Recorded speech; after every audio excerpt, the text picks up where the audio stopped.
দুনিয়ার বুকে বেঁচে থাকলে মানুষ টাকার অভাবকে অনেক বড় অভাব মনে করে টাকা থাকলে এটা কিনতাম, এটা করতাম, ভালো থাকতাম। আমি কি মনে করি জানেন? পৃথিবীতে টাকার চাইতে সবচাইতে বড় অভাব হচ্ছে আপনার কাছ থেকে যদি আপনার প্রিয় কোনো স্বজন হারিয়ে যায়। যেমন আমার কথাই বলি, আমার বাবা আমার পৃথিবীর সবচাইতে প্রিয় মানুষ। আমার কিন্তু কোনো কিছুর অভাব নাই, সুখের অভাব নাই, জিনিসপত্রের অভাব নাই, সব কিছু আছে। কিন্তু যখন আমি আমার বাবার কথা মনে করি তখন মনে হয় আমার দুনিয়াটা অন্ধকার, পৃথিবীর বুকে আমার কিচ্ছু নাই। আমার বাবা খুব ভালো একজন মানুষ ছিলেন, সারা জীবন মানুষের উপকার করেছে। আমার বাবা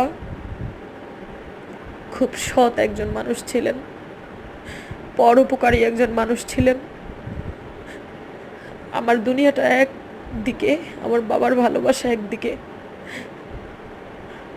আমি জানি না বাকি জীবন যতদিন বেঁচে থাকবো কিভাবে আমার বাবাকে ভুলে থাকবো।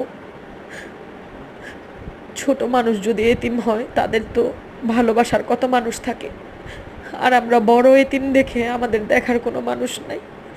আমরা যদি ফেসবুকে স্ট্যাটাস দেই, মোবাইলে কিছু বলি বাবাকে নিয়ে, তাও আমাদের অভিনয়।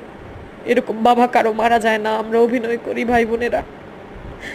আমি সেই মানুষদের উদ্দেশ্যে বলি, আজকে আপনারা বলতে পারেন আপনাদের বাবা বেঁচে আছে, তাই আমার বাবার মতো ওই কবরে একদিন আপনার বাবাও যাবে। তাই অন্যের দুঃখ কোনো দিন কৌতূহল করবেন না।